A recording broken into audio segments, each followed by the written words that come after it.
میں نے انتہائی چست لباس زیب تن کر رکھا تھا، بال کھول کر کندھوں پر پھیلائے ہوئے تھے، شوخ لپسٹک بھی لگا رکھی تھی۔ خود کو آئینے میں دیکھا اور اپنی قمیض کو کھینچ کر مزید چست کر دیا۔ بالکل پرفیکٹ لگ رہی تھی۔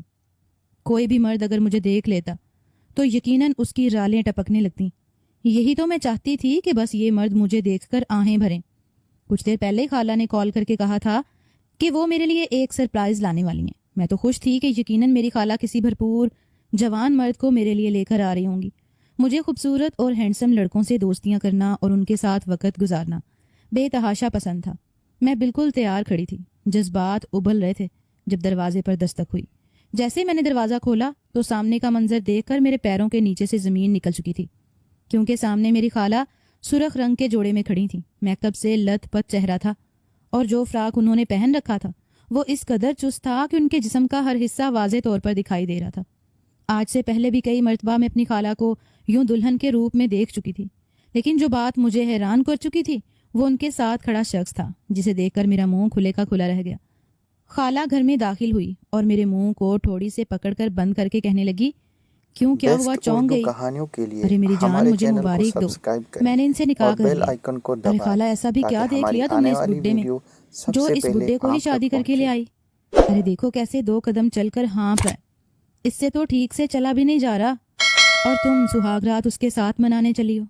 ارے یہ تو بیچ میں ہی ٹپک جائے گا، کہاں تم اتنی موٹی تازی، کتنی ہی دلوں پر چھریاں چلانے والی، اور کہاں یہ۔ مجھے خالہ کے شوہر پر ترس آ رہا تھا۔ حیرت تو مجھے اپنی خالہ پر بھی تھی کہ کیسے 60 سالہ بڈھے سے شادی کر کے اسے گھر لے آئی ہیں۔ میری خالہ کو تجربہ کار اور بڑی عمر کے مرد ہی پسند تھے جو کہ عورت کو ہر طرح سے خوشیاں دے سکیں، مگر اس مرتبہ جو مرد خالہ گھر لائی تھیں میری تو آنکھیں حیرت سے پھٹی کی پھٹی رہ گئی تھیں۔ آج سے پہلے میری خالہ نے کسی بھی مرد سے نکاح نہیں کیا تھا، صرف وقت گزاری کی تھی، مگر اس مرد میں یقیناً خالہ نے کچھ تو ایسا ضرور دیکھا ہوگا جو اس سے نکاح کر کے اسے اپنے گھر بھی لے آئی تھی۔ دکھنے میں تو 60 سالہ بڈھا تھا، قد کاٹ میں اچھا خاصا تھا، مگر دبلا پتلا دکھائی دیتا تھا، جبکہ میری خالہ تو انتہائی موٹی اور خوبصورت تھی۔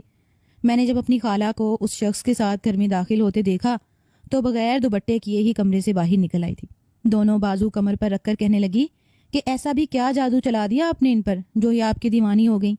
اس بوڑھے شخص کو دیکھ کر میں نے اپنے بالوں کو انگلی پر گھما کر کہا تھا، جبکہ اس کی آنکھوں میں جب دیکھا تو وہ یوں چپتی ہوئی نظروں سے مجھے دیکھ رہا تھا جیسے ابھی کچا ہی کھا جائے گا۔ میں ابھی اس شخص سے مزید بات کرنا ہی چاہتی تھی کہ جب خالہ نے مجھے بازو پر چٹکی کاٹ دی، کہنے لگیں کہ جاؤ اپنے خالو کے لیے دودھ بادام لے کر آؤ اور پستہ بھی ڈال دینا۔ خالہ کی بات میں اچھے سے سمجھ رہی تھی۔ میں کہنے لگی کہ ہاں، طاقت والا دودھ ہی بنا کر لاؤں گی، فکر مت کرو۔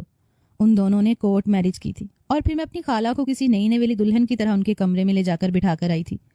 انہوں نے اپنے شوہر کو ہی رخصت کر کے یہاں لایا ہوا تھا۔ وہ دونوں ہی کمرے میں بیٹھ چکے تھے، جبکہ میں تو دودھ گرم کر کے اس میں بادام پستہ ڈال کر ابالنے لگی۔ جب دودھ کا گلاس رکھنے کے لیے کمرے میں آئی تو سامنے جو منظر دیکھا، میرے تو چہرے کی ہوائیاں اڑ چکی تھیں۔ بلا شبہ یہ منظر میں پہلی مرتبہ نہیں دیکھ رہی تھی۔ اپنی خالہ کی عادات سے تو میں بہت پہلے سے ہی واقف تھی، اور یہ میری خالہ ہی تھی جس نے میری عادتیں بھی بگاڑ کر رکھ دی تھیں۔ خالہ دلہن بنی بالکل سجی بیڈ پر بیٹھی تھی، جبکہ اس بڈھے خالو نے میری خالہ کی گردن پر ہاتھ رکھے ہوئے تھے۔ دونوں ہی ایک دوسرے پر جھکے ہوئے تھے۔ خالو کا ہاتھ ان کے پورے وجود پر گردش کر رہا تھا۔ یہ منظر دیکھ کر میرا دل مچلنے لگا۔ اف، دکھنے میں تو یہ بڈھا تھا، مگر حرکتیں کسی تجربہ کار مرد جیسی تھیں۔ میں نے جب گلا کھنگارا تو اگلے ہی پل دونوں ایک دوسرے سے الگ ہوئے تھے۔ میں نے جھٹ سے دودھ کا گلاس جب اٹھا کر خالو کو پکڑایا تو وہ دودھ کے گلاس کے ساتھ ساتھ میری انگلیوں کو بھی چھو چکے تھے۔ خالہ کہنے لگی کہ آؤ یہاں بیٹھو ہمارے ساتھ، لیکن میں کہنے لگی کہ نہیں، آج تو آپ دونوں کی سہاگ رات ہے، آپ لوگ وقت گزارو، میں جاتی ہوں۔ اب میں کیا کباب میں ہڈی بن کر یہیں بیٹھی رہوں گی۔ اتنا کہہ کر میں کھلکھلا کر ہنسی تو میری خالہ بھی مجھے آنکھ دبا کر دیکھنے لگی۔ میں ان دونوں کو وہیں چھوڑ کر کمرے سے باہر آ چکی تھی۔ خالہ نے آج کہا تھا کہ وہ مجھے ایک سرپرائز دینے والی ہیں، لیکن وہ سرپرائز ایسا بھی ہو سکتا ہے، میرے تو وہم و گمان میں بھی نہیں تھا۔ میں اپنے کمرے میں دروازہ بند کر کے بستر پر لیٹ چکی تھی۔ موبائل اٹھایا تو محلے کے ہی لڑکے کوشف کی بار بار ویڈیو کال آ رہی تھی۔ جانتی تھی کہ یہ کمینہ ویڈیو کال کر کے مجھے کیا کہے گا۔ پچھلی بار کی طرح اس بار کہے گا واش روم چلو، اور پھر اس کی فرمائشیں پوری کرتی تھی تو بدلے میں 5,000 10,000 خوش ہو کر میرے اکاؤنٹ میں بھیج دیتا تھا، اور میں ان سے شاپنگ کیا کرتی تھی۔ یہی تو میرا اور میری خالہ کا کام تھا۔ بغیر محنت کیے ہم اتنا کما لیتے تھے۔ محنت بھی کیا تھی، بلکہ عیاشی تھی، عیاشی۔ لیکن خالہ کا دلہا دیکھ کر میں اس قدر بدمزہ ہوئی کہ میں نے فون ایک جانب کو اف کر کے رکھا اور بستر پر لیٹ گئی۔ نیند بے حد آئی ہوئی تھی۔ ابھی آنکھیں بند کی ہوئی تھی کہ مجھے ہلکے سے چلانے کی آواز آئی۔ خالہ کی چلانے کی آواز سن کر میری آنکھیں کھل گئیں۔ میں نے غور کرنا شروع کر دیا کہ آخر یہ میرا خواب تھا یا پھر سچ مچ میری خالہ چلا رہی ہیں۔ لیکن بہت دیر تک جب میں آنکھیں کھول کر سننے کی کوشش کرتی رہی اور کوئی آواز نہ آئی تو ایک مرتبہ پھر میں اپنا پہلو بدل کر سونے کی کوشش کرنے لگی۔ نیند کی آغوش میں ابھی گئی تھی کہ ایک مرتبہ پھر خالہ کے سسکنے کی آواز آئی۔ آواز ایسی تھی کہ میں ہڑبڑا کر اٹھ بیٹھی۔ آج سے پہلے تو کبھی بھی خالہ کے کمرے سے مجھے ایسی آوازیں سنائی نہیں دی تھیں۔ میرا دل بڑی قوت سے دھڑکنے لگا تھا۔ خالہ کو کیا ہو گیا تھا؟ دل میں عجیب سے وسوسے آ رہے تھے۔ مجھے تو یقین ہی نہیں آ رہا تھا کہ خالہ اس بڈھے کے ساتھ بھی چلا سکتی ہیں۔ میں اپنے کمرے سے باہر نکل آئی۔ چلتے چلتے خالہ کے کمرے کے باہر آ گئی اور کمرے کے دروازے سے کان لگا لیا۔ خالہ کا کمرہ کوئی اتنا بڑا نہیں تھا، بلکہ ان کے دروازے کے ساتھ ہی ان کا بیڈ رکھا ہوا تھا۔ گھر میں بالکل خاموشی چھائی تھی کیونکہ یہ سردیوں کی رات تھی۔ میں نے دروازے سے کان لگائے تو اندر کی آوازیں مجھے واضح طور پر آنے لگی تھیں۔ یہاں تک کہ بیڈ کی ہلکی چرچراہٹ کی آواز بھی میرے کانوں تک آ رہی تھی۔ خالہ کہہ رہی تھی مجھ پر رحم کرو، بس کر دو، رک جاؤ۔ مگر وہ 60 سالہ بڈھا تو نہ جانے کس حکیم کا نسخہ کھا کر آیا تھا۔ مجھے لگ رہا تھا جیسے میری خالہ کی جان ہی لے لے گا۔ دونوں کی آوازیں میرے کانوں میں سنائی دے رہی تھیں۔ پہلے تو خون کی گردش پورے وجود میں تیز ہوئی اور پھر دھیرے دھیرے یہ سن کر میرا من بھی مچلنے لگا۔ میں دروازے کے پاس ہی کھڑی تھی۔ ایک دم سے سرد موسم میں بھی میرے ماتھے پر پسینے کی بوندیں آنے لگی تھیں۔ میں نے دروازے کے ساتھ کان لگا کر ساری باتیں سنی تھیں۔ اوپر سے آنے والی آوازوں نے تو جیسے مجھے بھی مجبور کر دیا کہ بس ابھی کسی بوائے فرینڈ کو بلا لوں اور پھر جو کچھ خالہ اس کمرے میں کر رہی ہیں میں بھی کروں۔ ساری رات ان کا یہ کھیل جاری رہا تھا جبکہ میں آگ کی بھٹی میں جلتی رہی۔ پھر جب مجھے لگا کہ شاید کوئی کمرے سے باہر آنے والا ہے تو میں بھاگ کر اپنے کمرے میں چلی گئی تھی۔ دروازے کی اوٹ میں کھڑے ہو کر دیکھنے لگی۔ میری خالہ ہی کمرے سے باہر آئی تھیں اور جس حالت میں باہر آئی تھیں، توبہ توبہ، میں تو حیران تھی۔ جیسے ہی خالہ کچن میں گئی اور کمرے کا دروازہ بند کیا تو میں بھی بھاگ کر کچن میں گئی تھی۔ جا کر خالہ کو پیچھے سے اپنے ساتھ جوڑ لیا اور کہنے لگی کہ خالہ یہ سب کچھ کیا تھا؟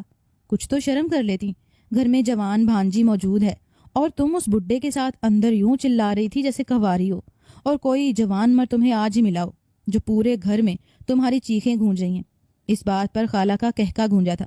کہنے لگی کہ ارے تم نہیں جانتی، مجھے پرانے مردوں کا چسکا لگ چکا ہے۔ اصل مرد تو ہوتے ہی یہ بڑی عمر کے مرد ہیں، تجربہ کار ہیں۔ تم تو بس آج کل کے یہ کچے لڑکوں میں دلچسپی لیتی ہو۔ ایک مرتبہ کسی بڑی عمر کے مرد سے دوستی کر کے تو دیکھو، تمہیں اندازہ ہو جائے گا مرد چیز کیا ہوتی ہے۔ میری خالہ اتنا کہہ کر 2 کپ کافی بنا کر کمرے میں جا چکی تھی جبکہ میں اپنے کمرے میں آ گئی۔ نیند تو میری آنکھوں سے کوسوں دور ہو چکی تھی۔ میں سوچنے لگی کہ میری خالہ بھی نہ کتنی تیز ہیں، تبھی تو میرے ابا ان کے گھر آنے بھی نہیں دیتے تھے۔ 18 سال بعد میری ملاقات اپنی خالہ سے ہوئی تھی، وہ بھی تب جب میرے ماں باپ کا انتقال ہو گیا۔ جی ہاں، میرے ماں باپ حیات نہیں تھے، بلکہ میری ماں کی ایک بہن تھی جن کا نام شاہدہ تھا۔ اکثر چھٹیوں میں جب میرے کلاس فیلوز اپنے نانی کے گھر یا خالہ یا ماموں لوگوں کے ہاں چھٹیاں گزارنے جاتے تو میرا بھی جی چاہتا۔ میرے والد بھی اپنے ماں باپ کے اکلوتے ہی تھے۔ میں نے کتنی مرتبہ اپنی امی سے کہا کہ مجھے خالہ کے ہاں جانا ہے۔ بچپن میں ایک مرتبہ خالہ کے ہاں گئی تھی۔ میری خالہ مجھ سے بے حد محبت کرتی تھی۔ پھر پڑھائی میں مصروف ہو گئی۔ خالہ کے شوہر کا انتقال ہوا تھا تو تب بھی ہم لوگ وہاں پر گئے تھے اور 1 مہینہ انہی کے ہاں رہے تھے۔ لیکن اس روز شاید خالہ کے کرتوتوں کا علم میرے ابا کو ہو گیا تھا، اس لیے انہوں نے دوبارہ ہمیں وہاں پر جانے ہی نہ دیا۔ میری ماں سے بھی کہہ دیا کہ اپنی بہن کے ساتھ رہنا ہے تو مجھ سے طلاق لینا پڑے گی، اور خبردار جو کبھی تمہاری بہن اس گھر میں داخل بھی ہوئی۔ میرے ابا مزاج کے سخت تھے۔ پھر جب میری والدہ کینسر سے لڑتے لڑتے اس دنیا سے چل بسی تبھی میری خالہ کو میرے ابا نے گھر میں داخل ہی نہیں ہونے دیا۔ ہاں، جب میرے والد بھی ایک روز وفات پا گئے تبھی خالہ ہمارے گھر آئی تھیں، کیونکہ میرا اور کوئی بھی رشتہ دار موجود نہیں رہا تھا۔ اس گھر میں میں اکیلی بھی نہیں رہ سکتی تھی۔ ماں باپ کے جانے کا غم مجھے بہت زیادہ محسوس ہوا تھا۔ خالہ کے گلے لگ کر میں پھوٹ پھوٹ کر روتی رہی۔ خالہ نے صاف کہہ دیا کہ تم اب اکیلی یہاں پر نہیں رہو گی، بلکہ میرے ساتھ چلو۔ خالہ کے لیے میری محبت ویسے ہی عروج پر تھی۔ پھر ماں باپ کے جانے کے بعد جب خالہ نے مجھے بے تحاشا محبت دی، بالکل اپنی اولاد جیسا رکھا، تو میں بھی ان کے ساتھ کافی گھل مل گئی تھی۔ اس وقت میں 18 سال کی تھی جب میں اپنی خالہ کے ہاں گئی تھی۔ میری خالہ اس وقت بس صحت مند تھی، موٹی نہ تھی۔ ہاں، ہر وقت تیار رہتی اور خوش رہتی۔ ایک روز کچھ لوگ ان کے گھر ملنے کے لیے آئے، وہ سبھی مرد تھے۔ خالہ ان کے ساتھ گیسٹ روم میں بیٹھ گئی اور باتیں کرتی رہیں۔ پھر جب وہ لوگ گئے اور خالہ کمرے سے باہر آئیں تو ان کا چہرہ پسینے سے سرخ ہو رہا تھا، جیسے پتہ نہیں کیا ہو گیا تھا۔ میں نے خالہ سے کہا کہ آپ ٹھیک تو ہیں؟ فوراً اپنا منہ پونچھ کر لڑکھڑا کر چلتے ہوئے کہنے لگیں کہ نہیں بیٹا، کچھ نہیں، میں بالکل ٹھیک ہوں، بس تمہارے خالو کے کچھ دوست آ گئے تھے، انہی سے بات چیت کر رہی تھی۔ مجھے یہ بات بڑی عجیب لگی تھی۔ دھیرے دھیرے یہ راز مجھ پر آشکار ہونے لگے کہ میری خالہ راتوں کو بیٹھ کر ویڈیو کال پر لڑکوں سے باتیں کرتی ہے، انہیں اپنے نظارے کرواتی ہے، اور پھر اکثر گھر سے باہر ملنے کے لیے خالہ جن مردوں کے ساتھ جاتی ہے وہ کچھ اور ہی ہوتے ہیں۔ شروع میں جب میں نے خالہ کی حرکتیں دیکھیں تو مجھے یہ اندازہ ہو گیا کہ کیوں میرے ابا ہمیں خالہ سے رابطہ رکھنے نہیں دیتے تھے۔ ان کی عادتیں ہی ایسی تھیں۔ مجھے اب برا محسوس ہونے لگا تھا۔ میں سوچنے لگی کہ تبھی میرے ابا کو اس خالہ کے ساتھ تعلقات رکھنا پسند نہیں تھا۔ پہل جو میں خالہ کو بالکل ماں جیسے سمجھنے لگی تھی، اب میرے دل میں ان کے لیے ایک نفرت سی آنے لگی تھی۔ ایک روز جب خالہ مجھ سے پوچھنے لگیں کہ تم ہر وقت کمرے میں کیا کرتی رہتی ہو، مجھ سے بات چیت کیا کرو، تو میں رونے لگی۔ رو کر کہنے لگی کہ آپ بہت بری ہیں، گندی ہیں۔ میں نے تو سمجھا تھا کہ آپ بالکل میری امی جیسی اچھی ہوں گی، لیکن آپ بغیر کسی مرد کے اس گھر میں رہتی ہیں اور مردوں سے غلط تعلقات رکھ کر پیسے کماتے ہیں۔ کیا یہ سب کچھ حرام کاری نہیں ہوتا؟ میری بات سن کر خالہ کچھ دیر کے لیے خاموش ہو گئی، پھر کہنے لگیں کہ پھر میں اور کیا کروں، مجھے تو اب ان سب کی عادت پڑ چکی ہے۔ اکیلی عورت ہوں، ان مردوں سے دل بہلا لیتی ہوں۔ اگر تمہیں برا لگتا ہے تو تم نہ کرو، تمہارے ساتھ کوئی زبردستی بھی تو نہیں، ویسے بھی سبھی کرتے ہیں، میں نے کر لیا تو اس میں کون سا گناہ ہے؟ وہ کہتے ہیں نا کہ ایک مچھلی پورے جل کو گندا کرتی ہے، میرے ساتھ بھی کچھ ایسا ہی ہوا تھا۔ خالہ کو یہ سب کچھ کرتا دیکھ کر اور گھر میں آئے روز نئے مردوں کو دیکھ کر، پھر کمرے سے آنے والی بے باک آوازیں سن کر، آخر کب تک میں اپنے جذبات پر قابو رکھتی؟ میں بھی بگڑنا شروع ہو چکی تھی۔ میرا بھی دل کرنے لگا کہ میں لڑکوں سے دوستی کروں۔ خالہ کو گناہ کرتے دیکھ کر میں گناہ کی طرف راغب بھی ہوتی، لیکن جب میں نے اپنے یونیورسٹی کلاس فیلو کو بھی گناہ کی طرف مائل دیکھا، کہیں لڑکوں کے ساتھ دوستیاں، گرل فرینڈ بوائے فرینڈ بنا کر ڈیٹ مارنا، پیسے بٹورنا، پھر ان لڑکوں کے کہنے پر کچھ بھی کر گزرنا، یہ سب کچھ دیکھ کر تو میرا من بھی کرنے لگا کہ میں بھی لڑکوں سے دوستی کروں۔ جب میں نے ڈرتے اپنی خالہ کو پہلی مرتبہ بتایا کہ میں ایک لڑکے کے ساتھ دوستی کر چکی ہوں، بہت امیر ہے، مجھے ملنے کا کہہ رہا ہے، لیکن مجھے ڈر لگ رہا ہے کہ کہیں وہ میرے ساتھ کچھ غلط نہ کر دے۔ اتنا سننا تھا کہ میری خالہ کہنے لگی، کیا؟ ارے ڈرو مت، یہ جوانی بار بار لوٹ کر تھوڑی آتی ہے، تم اپنی زندگی بھرپور طریقے سے انجوائے کرو۔ خالہ کی طرح اپنی عادات بگاڑ چکی تھی۔ خالہ کو بڑی عمر کے مرد پسند تھے، انہی کے ساتھ وہ ہمیشہ وقت گزارا کرتی تھیں۔ میری خالہ 40 سال کے قریب تھیں، مگر بالکل 25 سالہ لڑکی جیسی دکھائی دیتی تھیں۔ خالہ سے اکثر جب اس جوانی کے راز پوچھتی تو ہنس کر جس قدر بے حیائی سے وہ جواب دیتی، سن کر تو میرے پورے وجود میں رونگٹے سے کھڑے ہو جاتے۔ کہتی کہ بس میں تو 50 سال بعد بھی ایسے ہی رہوں گی، میں نے اپنا بڑا خیال رکھا ہوا ہے، تبھی تمہیں بھی کہتی ہوں کہ تم بھی اپنا ویسے ہی خیال رکھو جیسے میں رکھ رہی ہوں۔ یوں میں بھی اس برائی کی دلدل میں پھنستی چلی جا رہی تھی۔ میں کنواری نہیں تھی، بلکہ کتنے لڑکوں کے ساتھ میں تعلق بنا چکی تھی۔ وہ لڑکے بھی ایسے تھے کہ 1-2 مہینہ وقت گزارنے کے بعد پھر وہ رفو چکر ہو جایا کرتے، بریک اپ کر کے نئی لڑکی کی تلاش میں نکل پڑتے۔ خیر اس روز میں ایک امیر لڑکے ذیشان سے ملنے کے لیے کیفے گئی تھی۔ ابھی میں بیٹھی اس کا انتظار کر رہی تھی کہ جب وہاں پر ایک ویٹر آیا۔ جیسے ہی وہ سامنے ٹیبل پر بیٹھے ہوئے ایک جوڑے کو کافی دینے لگا تو اچانک ٹرے سے کپ سرکہ اور ساری کافی ٹیبل پر گر گئی۔ کافی کا گرنا تھا کہ وہ شخص چلا اٹھا، اگلے ہی پل ٹیبل پر پڑا ہوا کانچ کا پھولوں سے سجا گلدان اٹھا کر زمین پر پٹک دیا اور ذلیل کر کے کہنے لگا کہ 2 ٹکے کے ویٹر، کیا تمہیں نظر نہیں آتا؟ کیا یہی ہے تم لوگوں کی ریپوٹیشن؟ ایک کپ کافی سرو کرنا نہیں آتا تم لوگوں کو؟ وہیں اس کیفے کا مینیجر بھی آ گیا اور وہ بھی انہیں خوب سنانے لگا، جبکہ وہ لڑکا سر جھکا کر کھڑا تھا، معافی مانگنے لگا۔ وہ لوگ تو وہاں سے جا چکے تھے، جبکہ میں نیچے سب کے سامنے اسے کہہ چکا تھا کہ دوبارہ ایک بھی غلطی کی تم نے تو تمہیں نوکری سے نکال دوں گا۔ وہ لڑکا میری ہی ہم عمر تھا، دکھنے میں بھی اچھا خاصا تھا، مگر یہ غربت تھی جس نے اس کا یہ حال کر دیا تھا۔ کچھ دیر بعد ہی ذیشان آ چکا تھا۔ میں اس سے بغل گیر ہو کر ملی تھی، ہم دونوں نے ایک دوسرے کے منہ پر بھوسے بھی دیے تھے۔ وہ میرے سامنے بیٹھ گئے اور مجھے بتانے لگا کہ کیسے وہ بہانے بنا کر اپنے ابا سے چھپ کر یہاں پر مجھ سے ملنے آیا ہے۔ اس نے مجھ سے شادی کرنے کے لیے خواب دکھا رکھے تھے، لیکن اس سے پہلے کہتا تھا کہ کسی روز میرے ساتھ ہوٹل میں چلو۔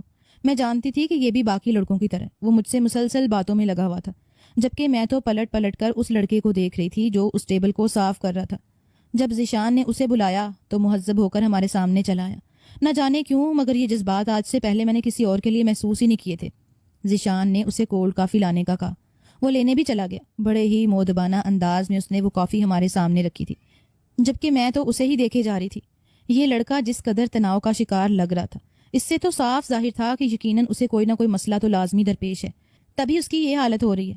اس روز تو ذیشان کے ساتھ وقت گزارنے کے بعد میں واپس آ چکی تھی، لیکن اگلے روز یوں ہی تیار ہو کر میں ایک مرتبہ پھر اس کیفے میں چلی گئی جہاں لڑکے مجھے دیکھ کر آہیں بھرتے تھے۔ ویسے اس لڑکے نے تو مجھے پلٹ کر دیکھا تک نہ تھا۔ میں کتنی دیر انتظار کرتی رہی۔ کچھ دیر بعد وہ میرے پاس چلا آیا، کہنے لگا، میم آپ کو کیا چاہیے؟ میں نے اسے صرف اتنا کہا کہ کچھ نہیں، میں کل سے تمہیں دیکھ رہی ہوں، نہ جانے کیوں مگر مجھے لگتا ہے کہ تم کسی پریشانی سے لڑ رہے ہو۔ کوئی مسئلہ ہے تو مجھے بتاؤ، مجھے اپنا دوست ہی سمجھو۔ ایک لڑکی سے اس طرح کی باتیں سن کر وہ شخص حیران ہوا تھا۔ کہنے لگا کہ میم ہم غریب لوگ ہیں، آپ کو اس سے کیا، میری روادات سن کر کیا کر لیں گی؟ خیر بتائیے آپ کو کیا چاہیے؟ میں کہنے لگی کہ مجھے تم سے 10 منٹ بات کرنی ہے، تم جہاں میرے سامنے بیٹھو۔ اس وقت وہ کیفے تقریباً خالی ہو چکا تھا، مینیجر بھی آج نہیں آیا تھا، اسی لیے وہ میرے سامنے بیٹھ گیا اور ٹکر ٹکر میرے چہرے پر دیکھ رہا تھا۔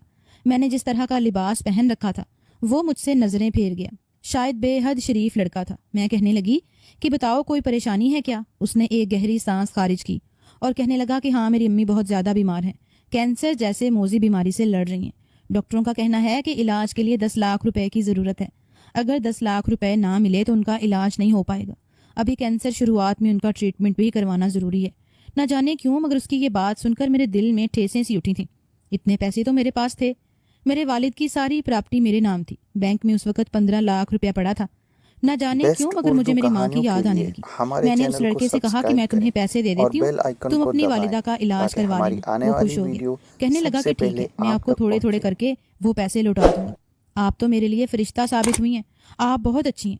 وہ مجھے اس طرح کے الفاظ سے نواز رہا تھا اور میں اندر ہی اندر منو مٹی تلے دستی چلی جا رہی تھی۔ ارے میں کہاں سے بہت اچھی تھی، میں کہاں فرشتہ تھی، میں تو گنہگار تھی۔ میں نے 10 لاکھ کا چیک اس لڑکے کو دے دیا اور واپس گھر چلی آئی۔ میری خالہ آج بھی تیار تھی، کہنے لگی کیا پارک میں چلتے ہیں، شام کا وقت ہے، خوب رونق لگے گی، مگر میں نے جانے سے انکار کر دیا۔ میری آنکھوں سے آنسو آنے والے تھے۔ نہ جانے کتنے سالوں بعد میں نے اپنے ماں باپ کی تصویر کو نکالا تھا اور انہیں دیکھنے لگی۔ اگر آج کل میرے بابا زندہ ہوتے تو شاید جیتے جی مر چکے ہوتے، اپنے ماں باپ کا نام کیسے ڈبو چکی ہوں۔ خالہ تو بری تھی، انہوں نے اپنی خصلت میں رکھ کر مجھے بھی برا کر دیا۔ وہ ایک ہی رات تھی جب میری سوچ پلٹ گئی۔ میں نے سوچ لیا کہ اب جو بھی ہو جائے، اب دوبارہ کسی لڑکے سے کوئی دوستی نہیں کروں گی۔ میں اب انہی باتوں میں لگی تھی کہ جب خالہ کا وہ بڈھا شوہر میرے کمرے میں آ گیا، آ کر کہنے لگا کہ تمہاری خالہ کدھر گئی؟ میں نے جب بتایا کہ وہ تو پاس ہی پارک میں گئی ہیں، آپ بھی چلے جاؤ، مجھے گھور کر دیکھنے لگا، کہنے لگا کہ ہاں ہاں چلا جاؤں گا، ویسے تم بھی اپنی خالہ سے کچھ کم نہیں ہو، یہاں وہ گوشت کا پہاڑ ہے، وہیں تم حسن کی دیوی ہو، ارے تمہیں تو ایک رات میں ہی پوری عورت بنا کر رکھ دوں۔ اس کے الفاظ مجھے زہر لگ رہے تھے۔ میں کہنے لگی کہ یہ آپ کیسی باتیں کر رہے ہیں، یہاں سے جائیے۔ لیکن وہ بڈھا کہنے لگا کہ کیوں، میرا بڑھاپا دیکھ کر یا میری عمر دیکھ کر تمہیں لگتا ہے کہ میں کچھ نہیں کر سکتا؟ ارے پوچھو اپنی خالہ سے، ایک رات میں ہی کیسے اس کی چیخیں نکلوائی تھیں۔ تم بھی مجھے موقع دو، تمہاری خالہ تو کہہ رہی تھی کہ بس تمہیں گرین سگنل دینے کی ضرورت ہے، تم سیدھی ہو جاؤ گی۔ تو آؤ، آج موقع اور دستور بھی ہے، تمہاری خالہ آ گئی تو تمہاری خالہ کے ساتھ بھی 2 ہاتھ کر لیں گے۔ وہ میرے قریب آ رہا تھا، مجھے اپنی باہوں میں لے کر زبردستی کرنا چاہتا تھا، لیکن میں اس کو خود سے دور کر کے چلانے لگی۔ وہ شخص تو پاگل ہو چکا تھا۔ میں نے اسے دھکا مار کر گرایا تو بیڈ کے کونے سے سر لگنے کی وجہ سے وہ بے ہوش ہو گیا۔ اگر میں اس گھر میں رہتی تو میری زندگی آسان نہیں تھی۔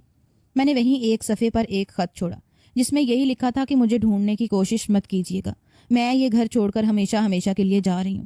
اگر ہو سکے تو آپ بھی اس گناہوں سے نکل آئیے جس میں صرف اور صرف ذلت و رسوائی ہے۔ اتنا کہہ کر میں نے اپنا ضروری سامان لیا اور اس گھر سے چلی آئی۔ میرے پاس میرا پرانا گھر موجود تھا، میں اسی گھر میں واپس لوٹ آئی تھی۔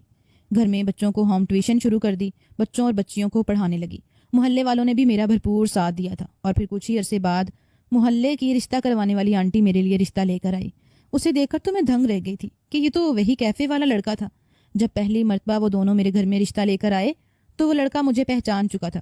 اپنی ماں کو بتانے لگا کہ یہ وہی لڑکی ہے جس نے آپ کے علاج کے لیے پیسے دیے تھے۔ وہ تو مجھے سینے سے لگا کر رونے لگی۔